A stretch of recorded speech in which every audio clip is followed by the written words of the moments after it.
Hey, good afternoon. Well, good evening. Um, Weather's kind of is storming here where I am, so it's kind of dark before time. It's like 7 o'clock in the evening here on Central Standard Time, and it usually gets dark around 8:30 ish, but it's like it's getting dark because it's about to be a major thunderstorm here where I am in Kansas City. But man, it's been a lot of news in the past 3 4 days since this weekend because these wars are escalating at a very fast rate right about now. Um, Over in the Middle East, Israel and Hezbollah have been exchanging heavy fire, with each other. They both have been on a blitz. Well, and Russia and Ukraine have been on a blitz ever since the weekend. And with both wars, the media is saying that these battles these past few days since the weekend have been more intense since either of these wars started. Since Russia invaded Ukraine, how long has it been now? 2 years, 3 years ago? And with Israel and Hezbollah and Hamas since October of last year. The media is saying this past weekend has been probably the most aggressive and intense that both wars have been since they've started. So with Israel, you got I think the last since at the time of this video, the last attack was with Israel hitting a refugee camp in the West Bank in Gaza, killing 20 Palestinians. And what started, I think it all started on Friday when Israel made the preemptive strike. And then Hezbollah and Hamas both struck Israel. And then Israel hit back and struck a food stall in the West Bank, killing 6 Palestinians. Israel issued evacuation orders before making the strike on a refugee camp because they give them the courtesy. The Israeli, the IDF, they issue evacuation orders giving the Palestinian refugees a heads up to get out of this area because we're about to strike. And so I guess, there's so many of them in that one, in Gaza. And Israel said that we're about to clear Gaza out. Since y'all want to bring war to us, y'all want to attack us, Hamas and Hezbollah, nobody can go there. We're about to wipe this out. We're about to take it back. So Israel is issuing evacuation orders to the refugees, the Palestinian refugees, saying, get out of this area before we strike. And so they don't leave the area, and Israel unfortunately made 2 strikes back to back because now Israel is fighting Hezbollah and Hamas, but I think Israel is probably going to go ahead and get Hamas out the way, and because in anticipation of going to war with Iran in the next few days.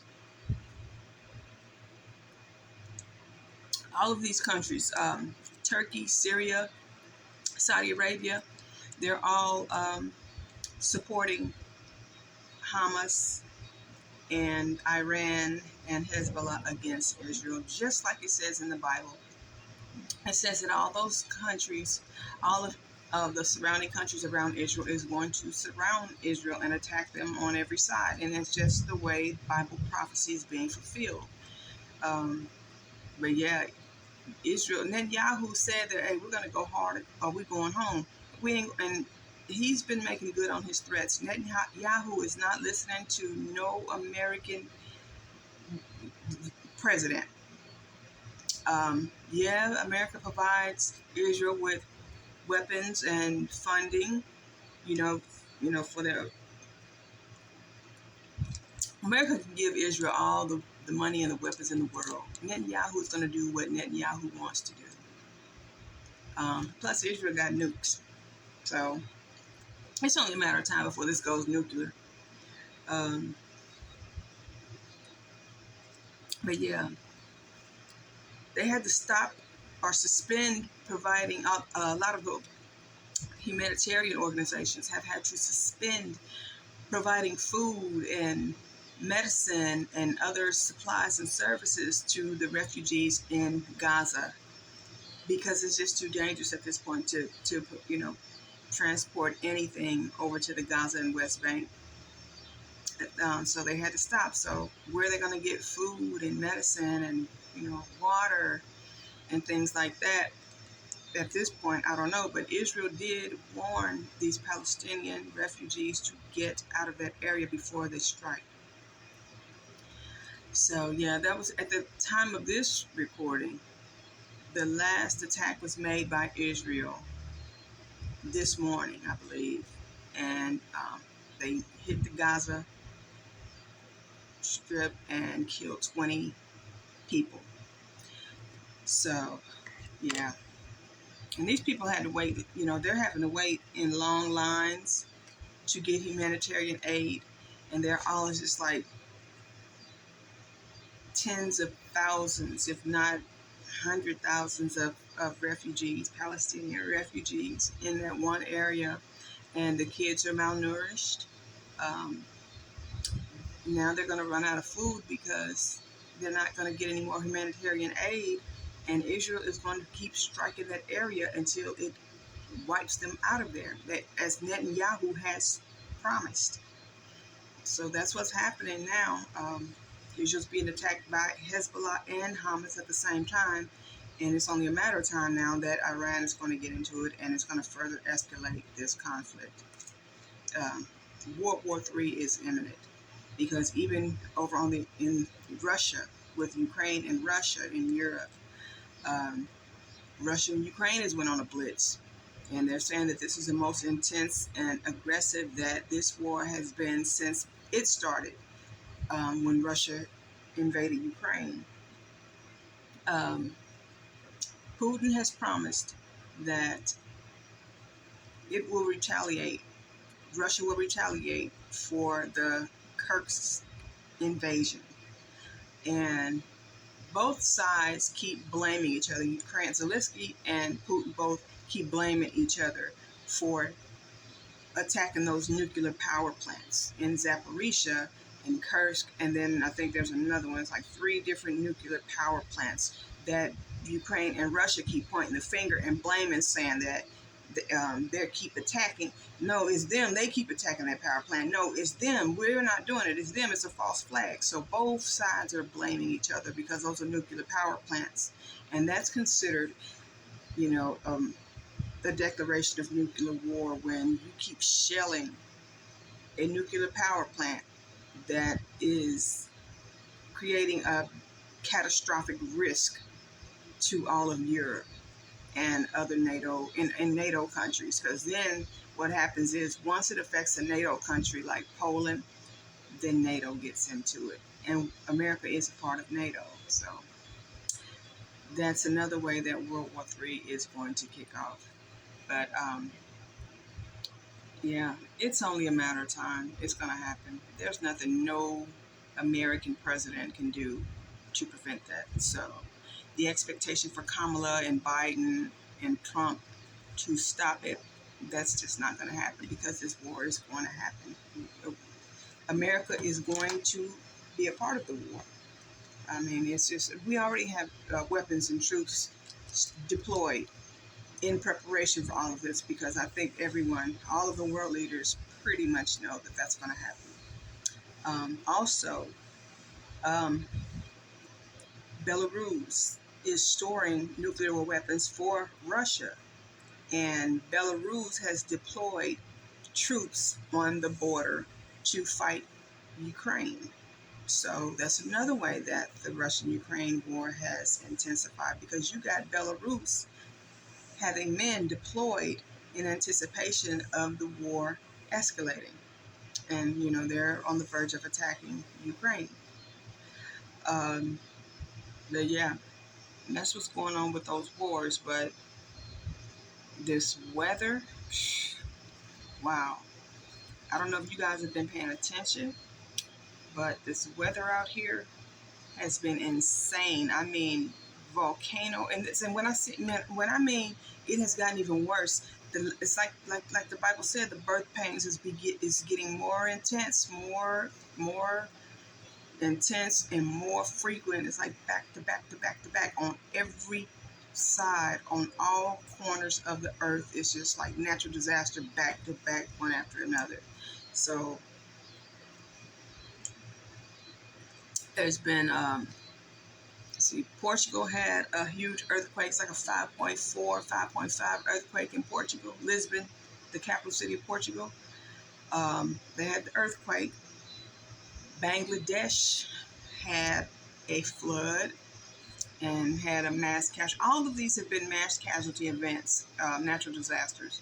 Bangladesh had a flood.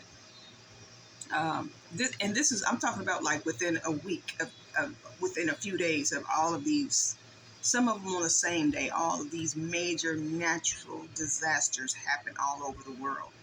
So Portugal gets a major 5.5 earthquake. Bangladesh gets a flood.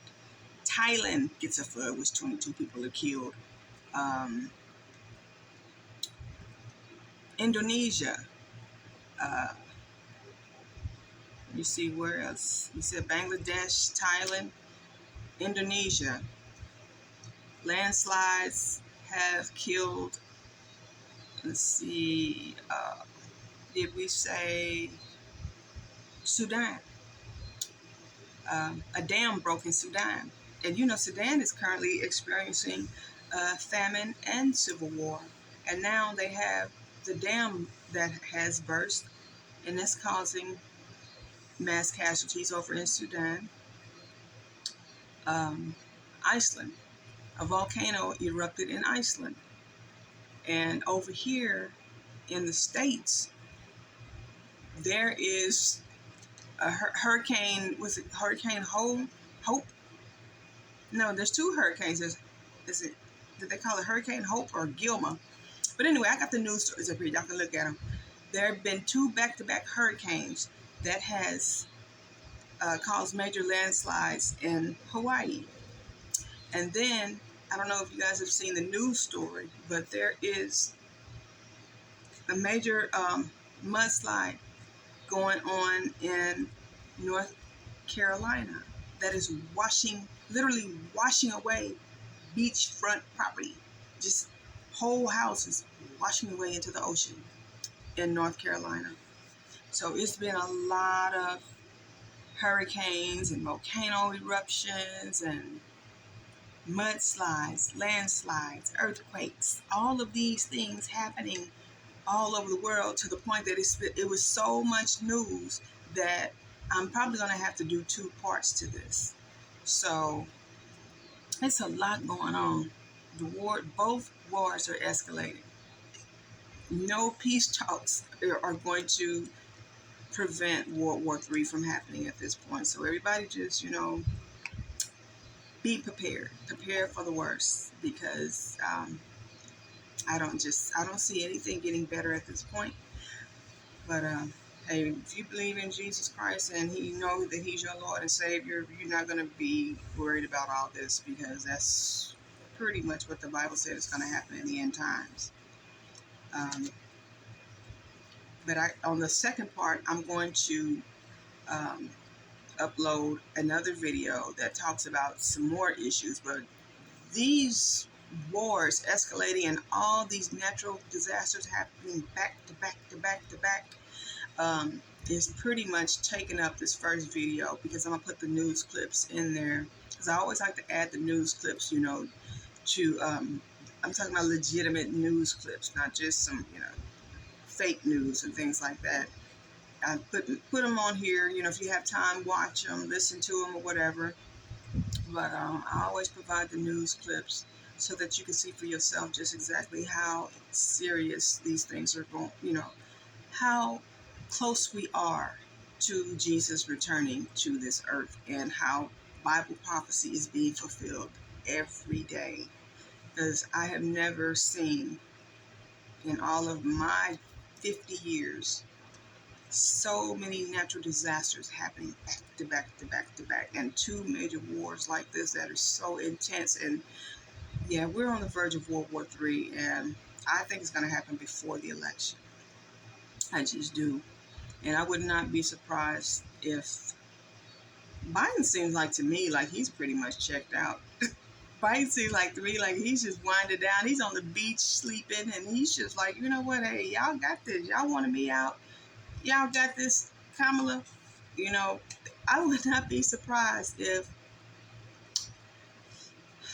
some type of declaration is made, or we go into martial law to where Kamala becomes president, because I think Biden has pretty much checked out at this point, and I don't blame him. I would enjoy the rest of my life, whatever years I have left. I would just enjoy the rest of my life. But I believe he's pretty much checked out, and the Democrats need to just go ahead and step up and make preparations for Kamala to become president. Um, there's a lot of domestic issues going on in America too that I'm going to cover in the next video. But right now we're going to focus on these wars and these natural disasters that's causing major death and destruction all over the world. I have never seen so many natural disasters happening back to back to back to back, killing dozens and dozens of people, displacing tens and thousands of people all over the world. It's just, but it should be expected if you're a believer and you follow the Bible, and you're watching in these end times and paying attention. It's expected. So yeah, I'm gonna post the videos up here so you guys can watch them. But it's a lot of intense war. Because I'm gonna cover the things that the Bible says is gonna happen as far as the war, the pestilence, the famine, just the what is the phrase that the Bible calls with the intense wickedness, exceedingly evil, exceeding just wickedness, more wickedness than you've ever seen. But I'm going to cover a lot of that in the next video. Right now, we're focusing on these wars that's constantly escalating every day, day by day. We're constantly inching closer to a World War III. So that's going to happen. Expect that. But as far as with the pestilence, there has been a spike in West Nile viruses. Here in our country, there's been a spike in West Nile viruses, and these mosquitoes are being infected with illnesses and biting human beings and causing, people all over the country to, become infected with West Nile and this well, it's not a new virus, but this EEE, Eastern Equine Encephalitis.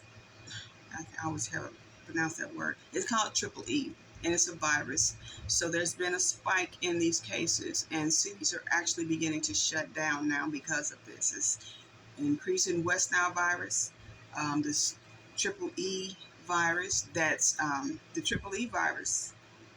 They said there's no cure for it whatsoever, and it's very difficult to treat. And then they said that COVID has made a comeback. There's been an increase in COVID cases. And we all know that kids are about to start back going to school. So we're dealing with 3 different things over here in America. And so some cities have already imposed voluntary lockdowns for now, trying to contain these illnesses. But we just have to wait and see how this thing, progresses. Hopefully it does it. But that's what's happening. To the point that even Dr. Fauci himself, Dr. Anthony Fauci, was hospitalized with West Nile virus that he said must have, he's saying that he must have got bit by a mosquito while gardening in his yard at his house. He got bit by a mosquito and had to be hospitalized with the West Nile virus. So this stuff is serious. So be careful, y'all. I know a lot of people think that the pandemic was over and all that, but, and monkeypox. Remember, I reported about that on the last video, monkeypox. We discussed that. So, 4 different pestilences going on over in our country and throughout the world. So, yeah. But on a lighter note, I'm going to end this video with There was the second largest diamond in the world was found in Botswana. And this diamond weighed like 2,500 pounds almost. So the second largest diamond in the world. They said the largest diamond was unearthed 100 years ago in South Africa. And this one that they just discovered is 2,492 carats. Largest diamond in the world. But I also included a video about how humans tend to value things that we don't need. And I put up a video that explains the water diamond paradox of value, where with water, we need water to live, to survive.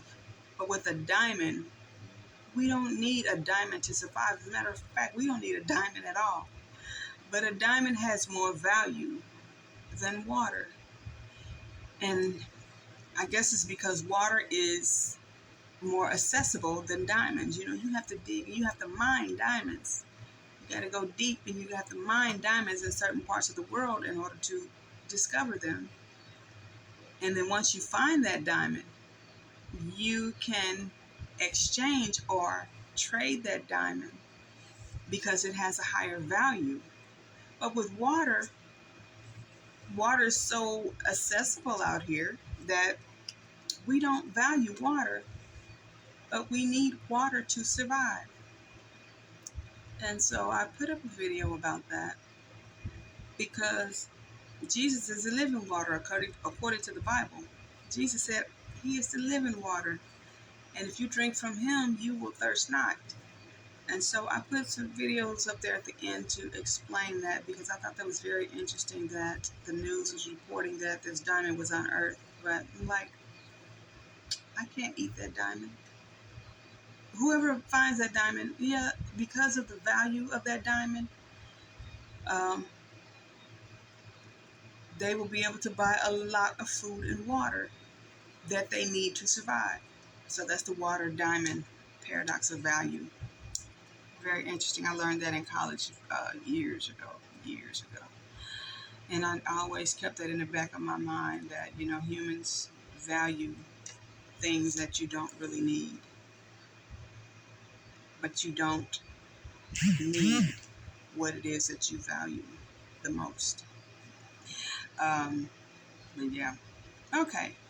So yeah, we're dealing with that. We touched on the wars. We touched on the pestilences, and we touched on this diamond and what it is that we value in this world the most, but what we also need the most, and that's not necessarily the same thing. So the next video, I'm going to talk about a lot of the issues that's going on over here in America specifically, and you know, just out here in the United States, and a lot of the things that we, you know, that we're going to have to deal with as a society, because I believe it's going to end up in the United States, that if these things keep occurring, there's going to be a civil war that's going to break out here over in the United States, because we're not, it's a powder keg over here at this point. So, all right, I'll make this video and upload it, but then I'm going to upload part 2, because there's a lot of news, y'all. So, okay, stay tuned. Be blessed.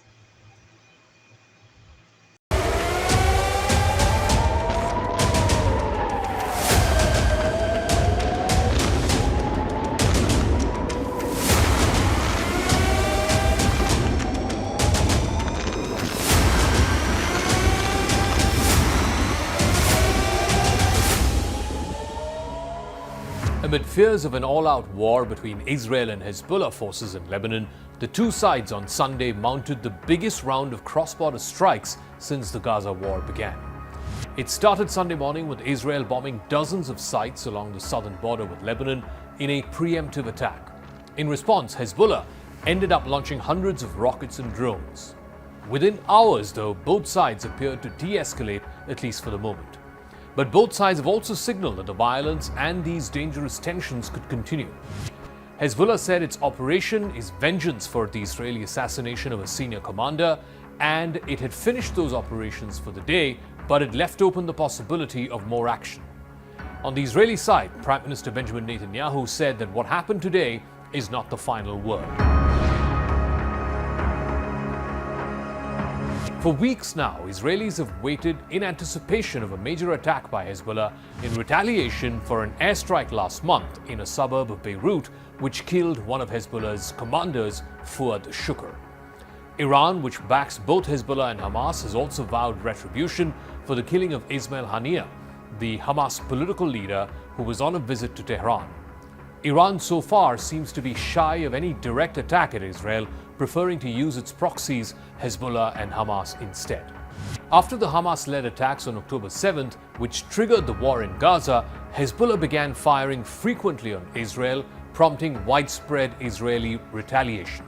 Repeated strikes, counter-strikes, and threats have forced more than 160,000 people to evacuate on both sides of the border. And that has stoked fears that the conflict would ignite a full-blown regional war, which would pit not just Israel against Hezbollah, but also Israel against its patron, Iran. Before dawn on Sunday, Israel's military used about 100 warplanes to strike more than 40 different launch sites in Lebanon, saying it had prevented a major attack. Lebanon's health ministry said at least 3 people had been killed and 2 others hurt, while Israel said a soldier of its was killed and 2 others wounded during Hezbollah's barrage of rockets. Hezbollah leader Hassan Nasrallah said in a televised address on Sunday that Hezbollah had carried out more than 300 rocket launches at military sites in Israel, and that would make it the group's largest barrage since the Gaza war. Israeli officials did say that that figure that was given by Hezbollah was somewhat lower. Either way, the attack did very little damage, according to a statement put out by the Israeli military. Analysts say that both Israel and Hezbollah are unlikely to want to endure a war which could devastate both countries and kill thousands. And there is prospectively very little chance of a strategic victory for either side. Hezbollah wants to say that they have registered a response to Israel and now wants to move on from this phase of anticipation of a wider escalation. Both Israel and Hezbollah quickly claimed a victory of sorts. Israel for its pre-dawn preemptive strikes against Hezbollah, and Hezbollah for its subsequent firing of rockets and drones at northern Israel. By Sunday breakfast time, both sides were employing the language of containment.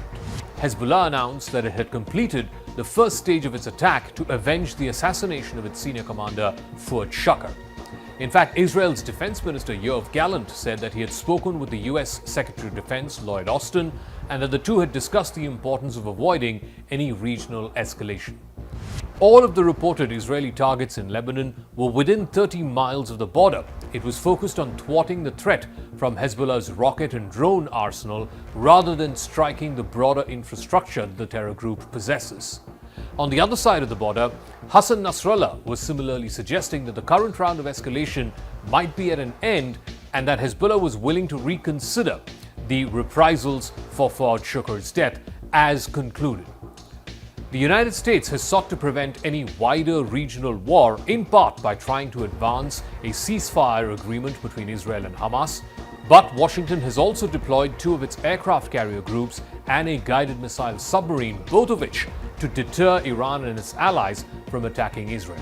We have been concerned about the conflict escalating into an all-out regional war since October 7th, and we have worked round the clock with partners and allies, moving military assets, engaging in intensive diplomacy, both publicly and privately behind the scenes, to avert that outcome. We continue to work to avert that outcome. And our hope is that the events of last night do not spill out into an escalation that leads to regional war. The talks on a Gaza ceasefire and the release of hostages resumed as planned on Sunday after senior Israeli and Hamas officials arrived in Cairo and sat down with mediators. Despite a full-bore diplomatic push from the Biden administration, both Israel and Hamas remain far apart on some of the critical issues, leading officials to conclude that any immediate breakthrough is unlikely. Hassan Nasrallah said that Hezbollah waited for 4 weeks to retaliate for the killing of Fuad Shukr to give enough time for negotiators to try and find an elusive ceasefire. While most of Hezbollah's weapons were fired at targets in northern Israel, some were launched at a military site in central Israel, which reflects the growing sophistication of Hezbollah's arsenal. Israeli and American officials said that these ammunitions were drones and that they were all shot down. Nasrallah identified one of the targets in central Israel as the Glilot military base just outside Tel Aviv. It's the headquarters of Unit 8200, which is an elite signals unit which the Hezbollah believe was connected to the assassination of Fuad Shukr. That base, Glilot, lies about 70 miles away from the Lebanese border. Hostilities between Hezbollah and Israel, closely tied to the long-running shadow war between Israel and Iran, have heated up dramatically since the Israel-Hamas war began back in October. Hezbollah has said it was acting in solidarity with Hamas and that its attacks on Israel would stop only when the offensive in Gaza ends. Some Israeli officials have also suggested that Israel could invade Lebanon to push Hezbollah back from the border. And Iran, which is Hezbollah's patron, has still yet to open an account with Israel, blaming it for the assassination of Ismail Haniyeh, the political leader of Hamas, while he was in Tehran. Israel officially took responsibility for the death of Fuad Shukr, but not for that of Ismail Haniyeh. Israel has long been readying for a war in Lebanon and is probably much better prepared than it was on its southern front when Hamas took it by surprise back in October. All in all, both sides, Israel and Hezbollah, seem to be pulling back from the brink of dangerous rhetoric. And hopefully this pulling back is a signal to both the Israeli Defense Forces and to Hezbollah rank and file that neither side is wishing to escalate matters as of now.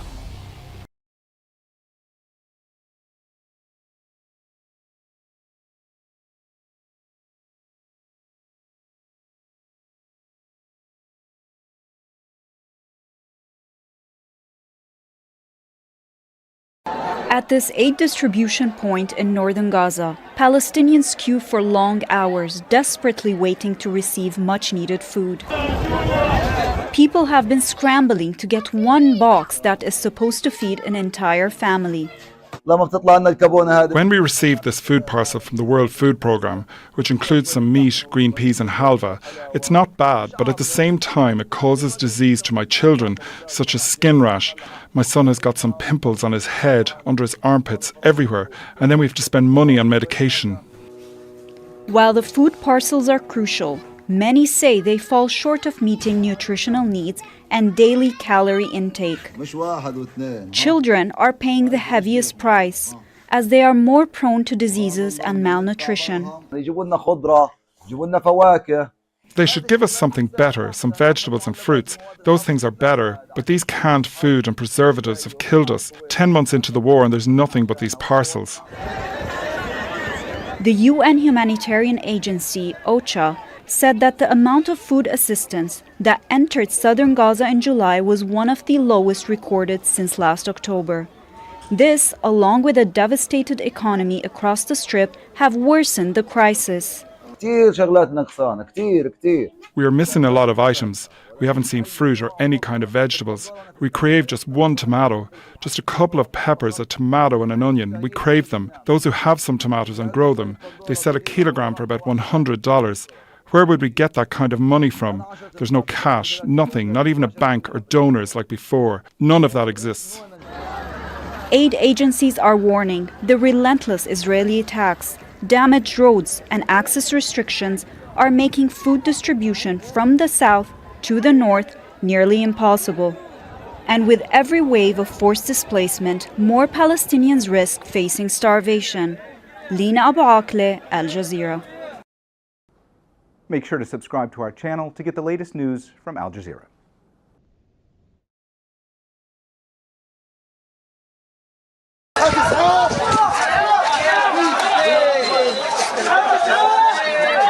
The Israeli army deliberately targeted a group of civilians in the center of Jabalia refugee camp, exactly in Al-Hawja street.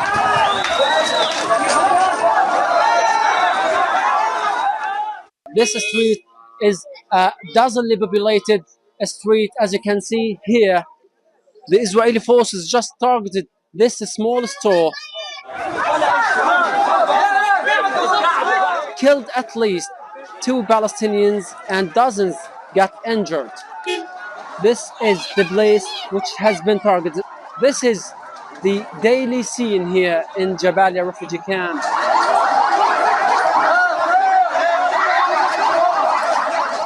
معاذ الكحلوت, Al Jazeera, Jabalia refugee camp, Palestine. Make sure to subscribe to our channel to get the latest news from Al Jazeera.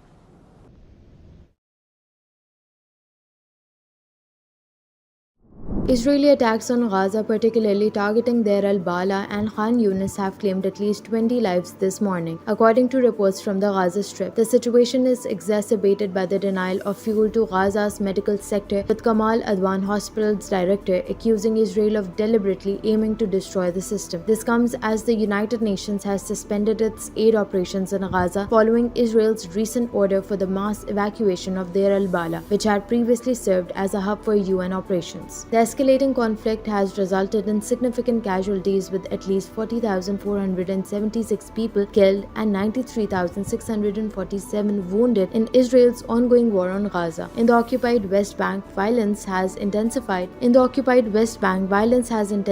With Israeli soldiers and settlers killing 6 Palestinians. This unrest coincides with provocative remarks by far-right Israeli Minister Itamar Ben-Gvir, who has expressed intentions to place an Israeli flag on the Al-Aqsa Mosque compound.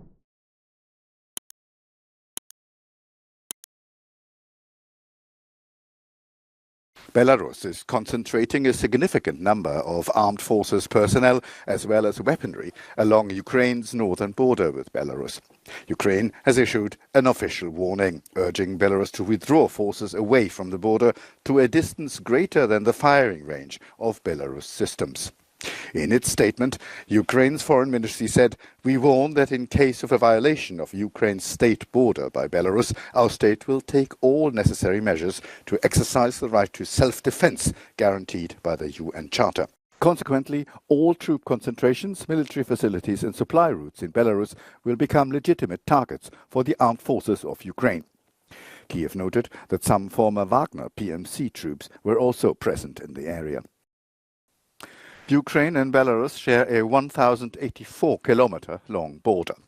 According to Ukraine's statement, military exercises in the border pose a global security threat due to the closeness of the Chernobyl nuclear power plant, the site of the world's worst nuclear disaster. Russian forces launched the largest air assault of the war against Ukraine overnight, targeting the country's power grid and water plants. At one point, the entire country was under an air raid alert, and all residents were told to take shelter. CBS Zian Lee just returned from near the front lines in Ukraine.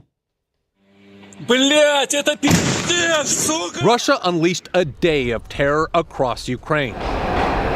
Residents of Kyiv hunkered down in the city's subway as more than 200 drones and missiles targeted critical civilian infrastructure, according to President Volodymyr Zelensky. It was one of the heaviest strikes, a combined one, he says. Russia's main target was Ukraine's power grid. One missile missed, but another hit a dam providing electricity to Kyiv. Its destruction would flood the capital, putting millions at risk. And there are now reports of widespread power outages. The barrage also destroyed homes like Ihor's. There's nothing left, he says. It was razed to the ground. The attack is seen as retaliation for Ukraine's offensive in Russia's Kursk region. As far as Russia from here. Last week, CBS News visited near the border. We saw vital supplies flowing into Russia to support the incursion.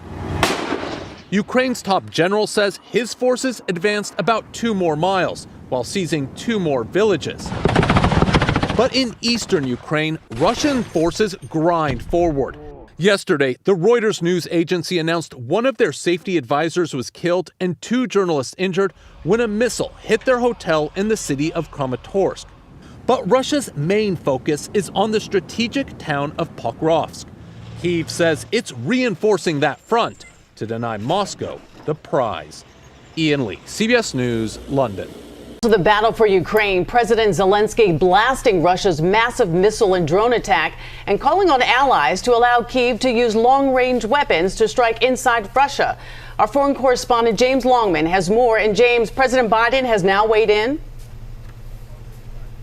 Yeah, that's right, Sade. Good morning. Multiple people have been killed and injured in a second night of Russian drone and missile attacks into Ukraine. President Biden has called these attacks outrageous. They are some of the biggest since the war began. Russian launched missiles from land, air and sea on multiple infrastructure locations across the country, from Lviv to Kyiv, Kharkiv to Odessa. They've used hypersonic missiles, much more difficult for the Ukrainians to defend against. President Zelensky has said that he wants more Western help in order to defend against these sorts of attacks. But President Putin has been attacking infrastructure inside Ukraine since this war began. But I think this is in direct response to that Ukrainian surprise incursion inside the southern region of Kursk in southern Russia. And President Zelensky says he wants permission from the United States and other Western partners to hit more targets deeper inside Russia. All right, James Longman for us. Thank you.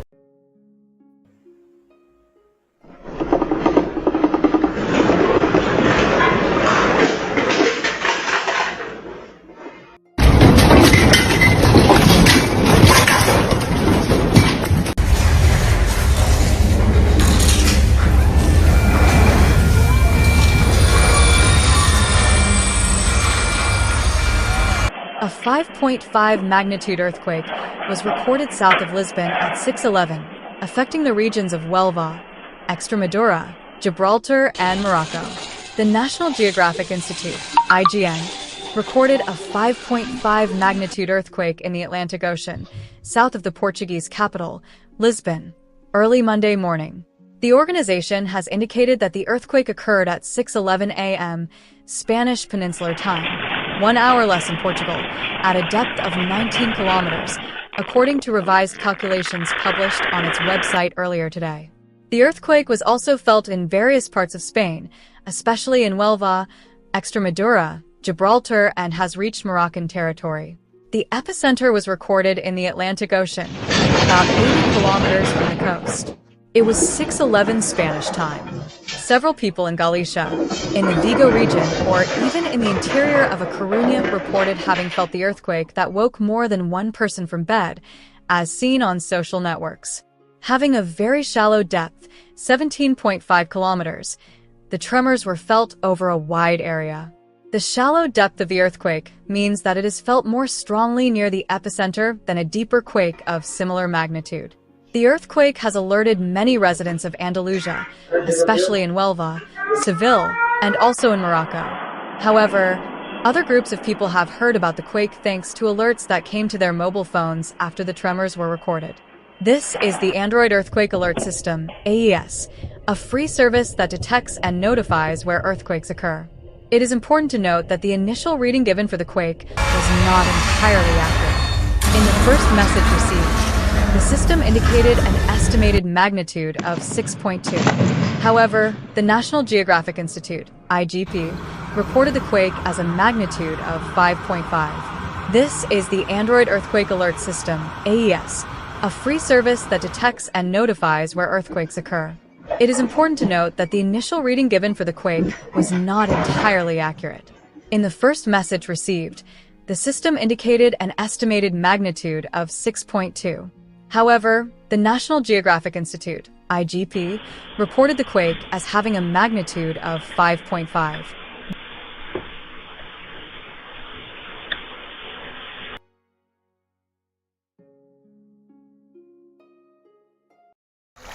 Villagers in Bangladesh waded through deep water on Sunday to get to safer ground, as severe flooding triggered by relentless monsoon rains continue to inundate parts of the country. Officials say dozens of people have died and more than 5.2 million have been affected. Farmer Abdul Halim is one of them. He and his family fled their mud house days ago when a 10-foot-high wave plowed through their village. On Sunday, Halim returned alone to see what he could salvage. The water receded for a while, but it is increasing again. It is now becoming a major headache. Where will we get food? Where will we stay? It is a big problem. He says he ate some rice 2 days ago and has barely eaten since. Many of the displaced have no food, clean water, medicine, or dry clothes. Halim says there's been little relief, especially for those in more remote villages. Authorities say as of Sunday, more than 400,000 people from 11 flood-hit districts have taken refuge in around 3,500 shelters. They say medical teams and the military are assisting in rescue operations, but blocked roads have hampered their efforts. The Bangladesh Meteorological Department has warned that flood conditions could persist if the monsoon rains continue, as water levels are receding very slowly. Flash floods caused by heavy monsoon rains in Thailand have killed 22 people in recent days. Disaster officials have warned of further sudden flooding this week. A Russian couple and 9 migrant workers from neighboring Myanmar were among the 13 people killed in a mudslide on the southern island of Phuket. The Department of Disaster Prevention and Mitigation said in a statement that 19 others were injured and more than 30,000 households have been affected in 13 provinces over the past 10 days. The department also warned that about 31 provinces in the kingdom's north and northeast are facing possible flash floods until Thursday. สุโขทัยธานีเราเนี่ยมีการป้องกัน Our Sukhothai Thani municipality has made preliminary preparations, but we are still unable to block this enormous amount of floodwater. ที่มาจำนวนมหาศาลนี้ได้ Prime Minister Paetongtarn Shinawatra handed out food supplies to people during a weekend visits to their homes in northern area of Nan. แต่ข่าวว่าจะปล่อยเพิ่มไม่อีก I heard on news that more water will be released. Yesterday we thought we could manage, but it was still flooded. As we heard that there will be more water, I do not think we can handle it anymore. This is really bad. ก็สงสัยไม่ไหวแล้วครับแย่แน่ๆแล้ว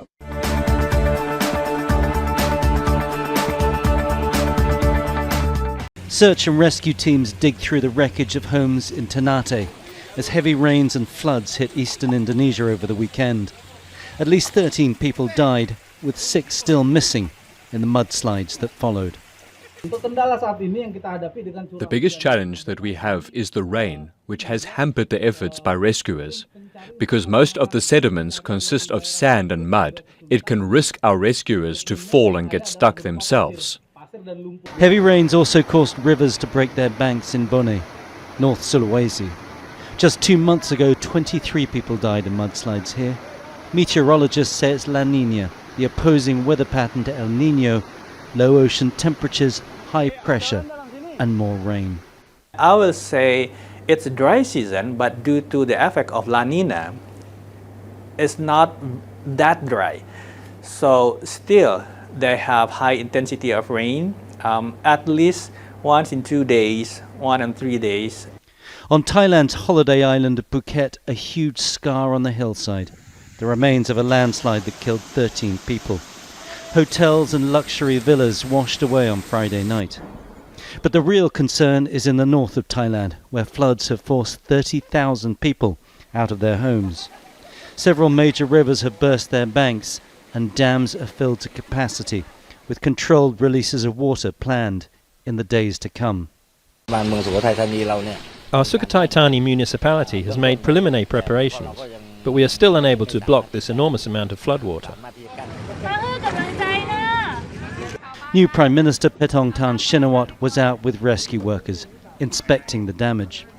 Although she said that Bangkok is not under threat, nearby provinces are on high alert. The last time the capital suffered serious flooding, in 2011, her aunt Yingluck had just stepped into the Prime Minister's job. Tony Cheng, Al Jazeera, Bangkok.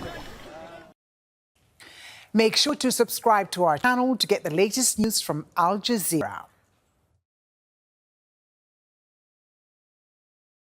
This is the aftermath of the collapse of Arbaat Dam in Sudan's Red Sea state. Vehicles that were carrying goods to and from the state capital, Port Sudan, submerged. Dozens of people swept away. The dam broke after the state experienced one of its worst rains in recent history, releasing millions of cubic meters of water that swept through nearby communities. Yesterday, around 3, the dam broke and the water swept away around 40 people. We recovered some bodies and there were people who survived. Thank God, most people survived. I called some people from the area where I'm from, the Taboob area, and they told me that all the houses and everything was swept away. Locals say at least 60 people were killed when the dam collapsed. The reservoir created by the dam was the main source of drinking water for the administrative capital, Port Sudan. The region's terrain is mountainous, and the floods have cut off several villages. Authorities have launched search and rescue operations for those trapped, but reaching them is not easy. We received a message saying there were people who were stuck in 7 cars and that they tried to get them out but couldn't. There were also 7 trucks carrying families, elderly people and children. We then received another call and were told that the dam had collapsed. This happened at around 12 or 12:30. So we came to the area to check out the situation, but we couldn't reach the Arbat Dam because there was so much water. This year's rainy season has caused widespread destruction across northern Sudan. At least 39 people have been killed and 112 injured, and more than 21,000 people have been displaced. And the Red Sea state is not the only eastern state affected. In Tokar, a neighboring Kassala state, the collapse of the dam caused torrential floods that cut off the city and forced people to higher ground awaiting rescue and humanitarian assistance to help them get through the coming days. Hiba Morgan, Al Jazeera.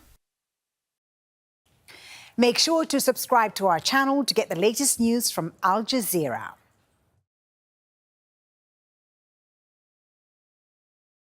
Tonight, frightening new glimpses of an Alaskan town partially buried after a hillside collapsed.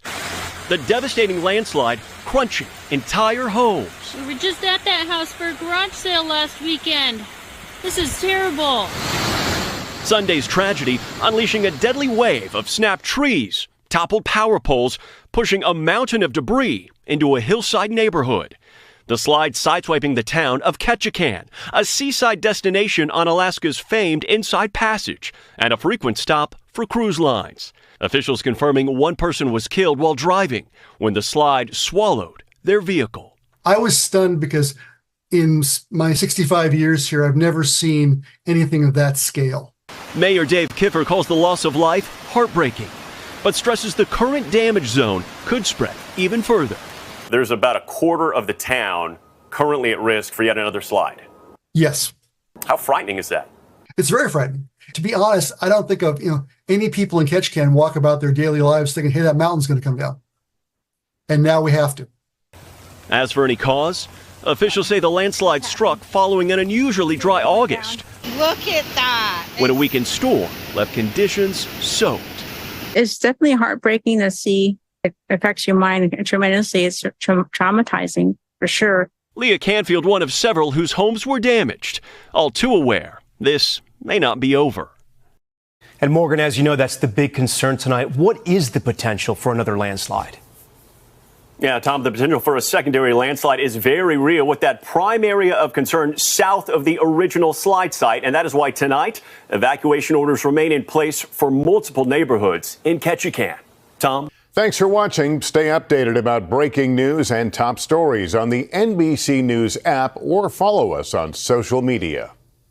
Now to the West Nile warning. Nearly 36 states reporting activity of the mosquito-borne virus as Dr. Anthony Fauci recovers after contracting it. Ariel Reshef is here now with more. Good morning, Ariel. Good morning to you, Sade. There have been several reported cases of West Nile virus here in New York City so far. Authorities will be out spraying the city tonight and tomorrow. With the mosquito population growing, health officials are warning to remain vigilant. This morning, several towns across the Northeast on alert, some even closing outdoor public areas and issuing voluntary curfews to prevent the spread of potentially dangerous mosquito-borne illnesses. The country's well-known infectious disease expert, Dr. Anthony Fauci, hospitalized after contracting West Nile virus. The 83-year-old now home and expected to make a full recovery. The CDC saying West Nile has been detected in more than 30 states. Experts warning rising temperatures and rainfall are boosting the mosquito population, leading to an increased risk for mosquito-borne infections. Given the fact that the climate is getting warmer, more and more mosquitoes are outside, so we have to make sure that we're mindful of that. Right now in Massachusetts, public health officials declaring 8 communities, including Boston, at high risk for West Nile. I do have some bug spray if I do notice, and then I'll just zip myself. Plymouth closing parks and fields at night through September.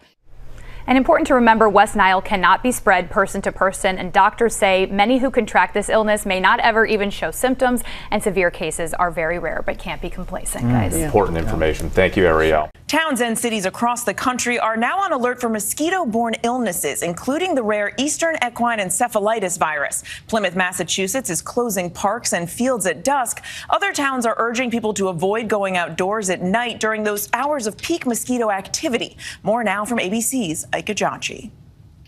Tonight, during the final weeks of summer, Plymouth, Massachusetts, south of Boston, closing its parks and fields from dusk till dawn. One of 10 communities in the state where families are at high or critical risk for becoming infected with the Eastern equine encephalitis virus, a rare but potentially deadly mosquito-borne illness. Key thing is there's no vaccines or treatment for EEE, so prevention is really very critical.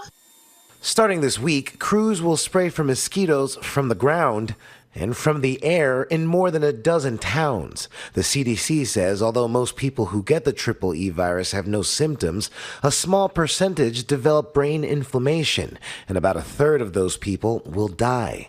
And many survivors suffer long-term neurologic damage. In 2019, the threat of the EEE virus impacted Friday night lights in multiple states. Connecticut's Windsor High School among those rescheduling their football games and other outdoor activities to before dusk to limit exposure to mosquitoes. That year, there were more than 36 cases of human EEE virus across 10 states in the U.S., the highest on record. At least 12 people died. And in New York City, crews spraying in Manhattan and Brooklyn this week to combat another mosquito-borne illness, the West Nile virus. Dr. Anthony Fauci among those in the U.S. now recovering from that virus. Mary, officials say be vigilant about practicing protective behaviors. Use repellents with EPA-registered active ingredients. When outdoors, wear clothing that covers the skin and reschedule outdoor activities to avoid the hours between dusk and dawn. Now to new data from the CDC that shows that COVID levels are on the rise across the nation. All of this just as summer break comes to an end and kids return to school. ABC News medical correspondent Dr. Darian Sutton joins us now. So, Dr. Sutton, the Biden administration announcing that it will start giving out free at-home COVID tests near the end of next month. What do parents need to know as they're starting to send their kids back to school? Well, I think that the number one thing that parents need to know is that the rates of COVID, flu, RSV, among other viruses that cause a common cold are on the rise. We're seeing it in terms of wastewater analysis and emergency room visits. So many parents are asking that common question, when do I send my kids back to school after an illness? And I think that that's really important to ask. I think the number one factor is making sure that they are fever-free for at least 24 hours. And Morgan, that means fever-free without any fever-reducing medication like Tylenol, ibuprofen, or others. And also just simply making sure that that child is ready. No GI symptoms, and reminding that child to wear a mask, wash their hands, and being cautious around high-touch surfaces. Great advice there. Another headline that we're monitoring, Dr. Anthony Fauci now recovering after being hospitalized with West Nile. Of course, we know that COVID is also circulating as well. Do parents, people across the country need to be worried about this? And what do they need to be on the lookout for? Well, overall, the risk for West Nile is relatively low. It can cause symptoms like headache, body aches, vomiting, diarrhea, and in worse, rare cases, something like encephalitis or inflammation of the brain. But the most common thing, or the most important thing that you need to be mindful of is how to prevent mosquito bites. That includes getting rid of standing water that can be filling up in buckets, gutters, empty tires, and toys, and making sure that you're protecting yourself as you're walking outside. Given the fact that the climate is getting warmer, more and more mosquitoes are outside, so we have to make sure that we're mindful of that. Yeah, absolutely. This is another story that I've seen on my news feed this week, and it's one that if you have a cat or if you have an animal you want to listen up to. Reports of house cats, mostly living on farms, catching a strain of what's been described as the bird flu. Is this something that pet owners should be cognizant of? Yeah, so I think that another thing that pet owners should be cognizant of, as you said, mostly living on farms. And so what we're seeing is bird flu, the avian influenza, spreading rapidly around the world, infecting not only birds, but also cattle, which is why we talk about pasteurization of milk being so important in preventing it. Now we're seeing mostly cats that were exposed to infected animals. So I think most of those who are cat owners who want to be mindful, if your cat is outside hunting wild birds, that is a risk factor. You want to avoid feeding your pets raw food. And then, of course, again, pasteurization works to prevent illnesses. So you want to make sure that you, as well as your pets, are drinking not or pasteurized milk and avoiding raw milk. Got it. Dr. Darian with the best advice. We appreciate it. Of course. What? How would you react if one of the world's largest diamonds was dropped into your hands? What? The reaction of the president of Botswana was pretty tame for someone who had just been handed a 2,492-carat diamond. This spectacular stone is now the second largest rough diamond found, behind the 3,106-carat Cullinan diamond found in South Africa over 100 years ago. The reason we're able to recover this diamond is because of the technology that we use, which is the XRT. So that is why we're so proud of this, because the technology that we've used, or the risk we've taken on this technology, has allowed us to extract this stone intact. Botswana is the second largest producer of natural diamonds in the world, behind Russia. With the rise in lab-grown stones and diamond alternatives lowering the value of mined diamonds, President Masisi says diamonds like this one mean everything to Botswana. Diamond prices are going through a very difficult time right now, but yet every diamond remains precious and valuable. So we want it looked after, we want to optimize and get the best price for it. The newly mined diamond weighs a little over 1 pound and has not yet been named. For Inside Edition Digital, I'm TC Newman.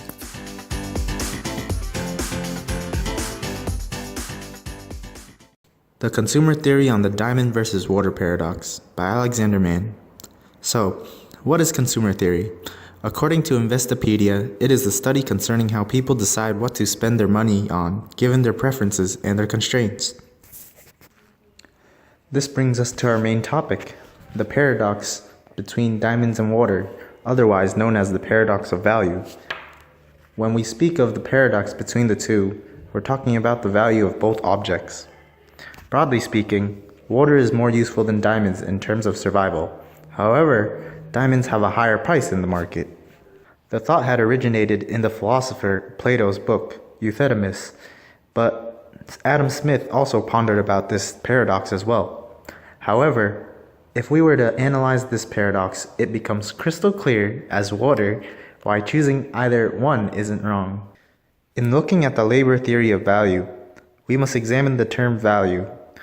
Value has two different meanings, value in use and value in exchange. Value in use is what water represents. It has the greatest value in being used, while diamonds, on the other hand, have little to no value in being used. However, diamonds have the greatest value in exchange, whereas water has little to no value in exchange. Bluntly speaking, water is useful in order to survive, but cannot be exchanged for many things. On the other hand, diamonds can be exchanged for many things, but isn't useful in order to survive. Ultimately, the two different meanings of value suggested that values of goods are measured in terms of labor, where water is easily created and found, while diamonds are harder to create and find. However, this theory was soon debunked when people suggested that, what if there was a perfectly carved diamond found in a mine? Would it be sold for a lower price than a diamond that went through refining? This all leads to the discovery of subjective value, where cost does not drive price, but the other way around. A diamond is not valuable because it comes from a valuable land, mined with difficulty or used expensive machinery to shape the diamond. It is valuable because people enjoy wearing the jewelry. Individuals will obtain diminishing levels of satisfaction or marginal utility from acquiring additional units of a good. They will at first prioritize obtaining goods they need the most, such as water or food. But once their need for food is satisfied to an extent, their desire for other goods will start to become their priority. According to Eugen von Baumberg, an Austrian economist, marginal utility was described as a farmer who has 5 sacks of grain. The first bag was used to make bread for him to survive. The second bag was also made for bread, but for him to be strong enough to work. The third bag was used for his cattle. The fourth, whiskey to drink. And the fifth, to feed pigeons. If the farmer lost one bag, he would not reduce each activity by a fifth, but just stop feeding the pigeons. Only when he loses 4 bags will the farmer eat less, since it is his most productive use of grain. It is worth his life. In conclusion, it is not the value of the total amount of water or diamond that sets the price, but the value of each additional unit of water and diamonds. Anything after 1 unit of water is worth less to people because there is a large supply of water in our world. However, an additional unit of a diamond is greater in value than an additional unit of water since there is a low supply of diamonds. If you go out into a desert, you'll see why it's one of the most deadly, uninhabitable places on the planet. It's dry, and where there's no water, there's no life. This is the picture that we get on page 2 of Genesis. The story begins with a dry and desolate wilderness. But God provides a spring in the desert that becomes a source of life for plants and animals. And that's where God brings together a man and a woman so that humanity can flourish and spread the life of the garden. Exactly. And that garden spring becomes a river that flows out to water the entire world. And there can be enough for everyone. It's all a gift from God. And this is great. Humans in a lush garden, but as it turns out, they find a way to ruin it. Right. Despite all of this water that God's provided, it's like they still have a drought deep inside of them. This is an image of the human condition, how we're always thirsty for more. But more of what? Well, in this story, the humans want more wisdom to create more security and more control on their own terms. And tragically, it only leaves them more thirsty and suspicious of each other, and so they end up back in the wilderness.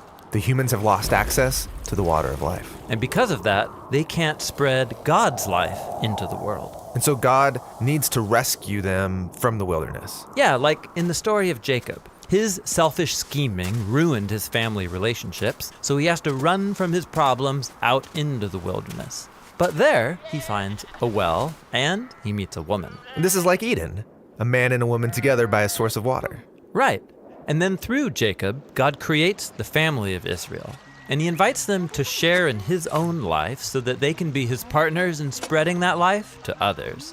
And sometimes they do this. But ultimately, they struggle with the same drought of the soul, thirsting for more power and more control, and it leads them down a path of violence and self-ruin. And so they find themselves in a new wilderness, captive to other nations. All this effort to quench our own thirst on our own terms, it's killing us. Yeah, the biblical prophet Ezekiel described Israel in exile as a pile of dry bones, scattered in a desert valley. But, he said, one day God will pour out his own life presence, his spirit, to water the land, to create a new Eden and new kinds of humans. People who can spread God's life to others. Exactly. And so this brings us to the story of Jesus. Right. And there's a story about Jesus who goes to a well that Jacob used to own. And just like in Jacob's story, Jesus meets a woman. And he tells this woman that no matter how much water she drinks from this well, she'll always thirst for more. Then he offers water that could quench her thirst forever. He's not talking about the well water. No, what he's talking about is God's own life that comes through him to us to satisfy our deepest thirsts. This is why later on Jesus says, "Let anyone who's thirsty come to me and drink." This is cool, but it's also a strange image, drinking from a person. Totally. And it's connected to another strange image we find in the story of Jesus' death on the cross. A Roman soldier thrusts a spear in Jesus' side, and there's blood. But also, all this water flows out. Yes, it's an image showing how Jesus' death is a fountain of life. From him, God's own love that would die for his enemies flows down and out into the world. After Jesus was raised from the dead, we're told that he sends the Spirit into his followers. Yes, to fill them up with God's own life. This is why the Apostle Paul said that when we join the current of God's Spirit, the fruit of Eden starts growing in us. Love and joy, patience and kindness, gentleness and self-control. People like that can create beautiful things in the world that bring life to others. Yes, like little streams of God's life that can come together and point forward to the beautiful scene that we find on the last page of the Bible. There's a new river of life. Yes, it's flowing out from God and into a renewed creation, bringing life to all wherever it goes.